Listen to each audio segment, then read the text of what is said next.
Hello and welcome to Dove Biology APES Lessons to Go. In this video, we'll be exploring non-renewable energy, in particular, fossil fuels. About 76% of the commercial energy that we use comes from non-renewable fossil fuels, like oil, natural gas, and coal, with the remainder coming from renewable sources. Now, crude oil, or petroleum, is one of these non-renewable fuels that we use quite a bit of. Crude oil is a relatively abundant, thick liquid containing hydrocarbons that we extract from underground deposits and is refined into products such as gasoline, heating oil, and asphalt. Now, unfortunately, we're only able to recover between 35 and 50% of this material from each deposit. Now, our crude oil is then further refined into various products through a process known as fractional distillation. Based upon boiling points, components will be removed at various layers in a giant distillation column. The most volatile components with the lowest boiling points are going to be removed at the top. Oil has a very high net energy yield, however, refining that decreases its yield.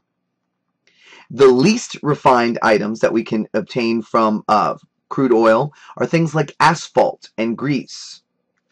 Moderately refined items would be things like diesel oil and naphtha, whereas our most refined elements are things like gasoline and aviation fuel. In addition, we can take some of the products that come from oil distillation and produce things called petrochemicals. And these will be the raw materials that we'll be using to produce industrial chemicals, cleaning fluids, pesticides, plastics, synthetic fibers, paints, and medicine. Now, unfortunately, the extraction and transport of oil is not without its pitfalls. And it can result in devastating spills that have catastrophic impacts on the environment. For example, one of the most famous oil spills in the United States history is on March 24, 1989, when the Exxon Valdez spilled 11 million gallons of oil in Prince William Sound, Alaska. Now, this was due in part to a impaired captain, as well as a ship that only had a single hull. So when it ran aground, there was only one hull to protect the cargo. In April 20th of 2010, we had the Deepwater Horizon explosion. Sometimes we're now able to extract deposits of oil that are really, really deep in the ocean. Unfortunately, when this explosion happened and the pipeline ruptured, it was very difficult for us to cap that pipe because it was so deep in the ocean, and we really didn't have the technology or the available materials to be able to do that. And so it took over a month before we finally capped that spill. And as a result, at least 172 million gallons of oil spilled into the Gulf of Mexico. Spills can also happen on land. On April 4th, 2013, the Exxon Pegasus pipeline ruptured in Mayflower, Arkansas, spilling 84,000 gallons of crude oil. Now, the majority of the world's oil resources are controlled by OPEC, the Organization of Petroleum Exporting Countries. They have about 78% of the world's proven and most of the unproven reserves. Now, of that, 75% of these are in government hands, not private companies, which makes the supply of oil very tenuous. And we don't want to repeat of the 1975 oil embargo, since we rely so heavily on oil for a lot of our products and transportation. Now, the United States is the world's largest oil user, but we only have 2.9% of the world's proven oil reserves. And our oil production peaked in 1974, about halfway through our production point. Then, of the oil that we do receive, about 60% has to go through refineries which are in hurricane-prone regions, which makes our supplies even more at risk. So since 1980, oil companies have been trying to lobby Congress to carry out exploratory drilling in other parts of the United States to try to increase our reserves.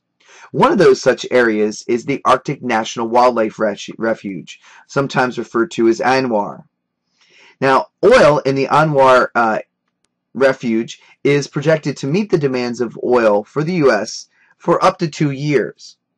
So one of the big questions that environmentalists have asked is the potential environmental degradation worth accessing that supply?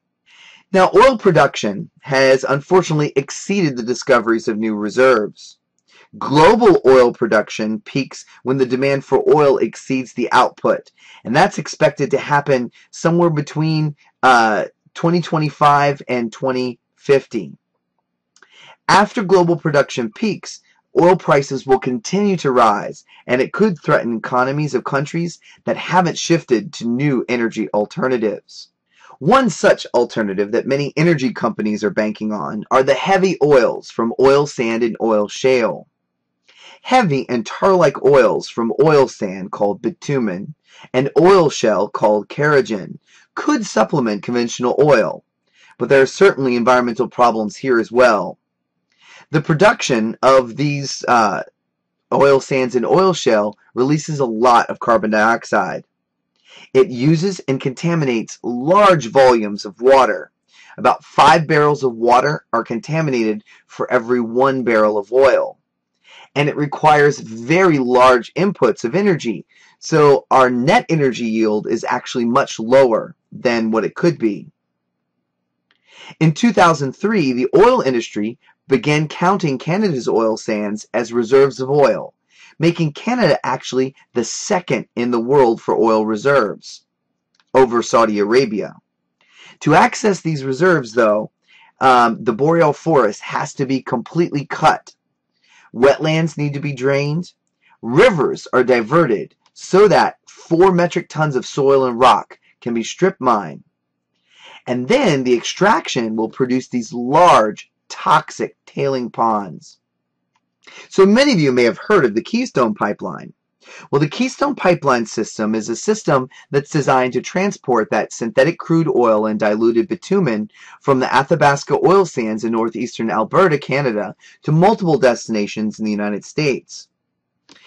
Energy proponents and folks that are interested in increasing jobs in the United States are very excited about finishing the construction of the Keystone Pipeline because it's going to increase the energy that we have available in production of various petroleum-based products. And it's going to increase the opportunities for jobs in the United States.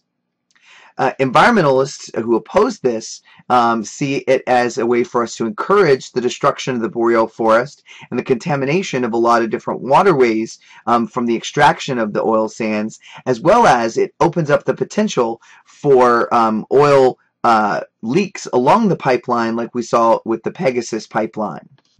Also in the news has been natural gas. That's really become an economic boon for our oil and gas industry. Natural gas consists mostly of methane, and it's often found along with reservoirs of crude oil. When a natural gas field is tapped, gases are liquefied and removed as liquefied petroleum gas, or LPG. Coal beds and bubbles of methane that are trapped in ice crystals in the Arctic permafrost and beneath the deep ocean sediments are unconventional sources of natural gas. Now, Russia and Iran have almost half the world's reserves in conventional gas, and global reserves of this should last up to 125 years. Using a controversial technique called fracking, is actually increased the production of natural gas by accessing previously untapped sources. Unfortunately, as we talked about in earlier units, this process can contaminate groundwater and impact water and air quality overall. Some of the positives that the natural gas industry highlights is that natural gas is very versatile and a clean burning fuel. And when we say clean burning, it just means that it doesn't produce a lot of particulates. It still produces significant carbon dioxide, contributing to global climate change, but it's not going to put the soot and things that can cause a lot of air pollution. A major con, as I said, is that it still produces those greenhouse gases. And there are chances when you're tapping those fields that methane is being released into the atmosphere, which is an even more severe greenhouse gas than carbon dioxide. Additionally, natural gas has a really low net energy yield because more than a third of the energy is needed to compress it and decompress it for transport. Finally, the last non-renewable fossil fuel that we'll look at is coal. Coal is a solid fossil fuel that's formed in several stages as the buried remains of land plants that lived 300 to 400 million years ago. Coal basically will start off first as peat, and you might like peat bogs, decomposing plant material. Now this is not coal, it's just partially decayed plant matter, and it really has a low heat content if we were to burn it. Now with time, heat, and pressure, it might form lignite or brown coal. Now lignite coal is a low energy, it has a low heat content, but it also doesn't have a lot of sulfur in it. And we don't find lignite coal in a lot of places. With additional time and heat and pressure, it might form bituminous coal or soft coal. Now this is used all over the place as a fuel source because it has a high heat content, but unfortunately it also has a high sulfur content. A lot of our bituminous coal is shipped overseas to places like China for them to use in their coal burning facilities because the sulfur, when it goes in the atmosphere, will interact with the water vapor to form sulfuric acid, and in order to prevent that you have to have scrubbers that are a part of those, and so it's a lot more expensive to burn bituminous coal in the United States because we require those scrubbers. What we forget is that atmospheres are connected, and when we're allowing other countries to burn less sustainable fuels, then we're still going to be impacting our own environment in the long run. Now finally, with enough heat and pressure and time, bituminous coal might become anthracite or hard coal. This is the most desired coal because it has a lot of heat content, and typically it has much lower sulfur content. It's sometimes what we refer to as clean coal. A big pro for the coal industry is it's the most abundant fossil fuel, and it's very useful in generating heat for electrical generation. Unfortunately, compared to oil and natural gas, it's not as versatile. It's not like we can burn coal in our car. It also has a very high environmental impact and releases a lot more carbon dioxide into the atmosphere. Finally, one that I didn't mention here in this slide, the extraction of that coal, typically we're have to go deep underground, and that puts a lot of miners at risk. Now, coal reserves in the United States, Russia, and China could last hundreds to over thousands of years. The United States has 27% of the world's proven coal reserves, followed by Russia and then China. In 2005, China and US alone accounted for 53% of the global coal consumption. Currently, our main source of energy are these non-renewable fuels. Unfortunately, they're finite resources whose use have negative impacts on the environment. Moving forward, we have to find better ways to use these resources more efficiently and more sustainably, and begin to find ways to transfer into more renewable and more sustainable means for our needs for energy.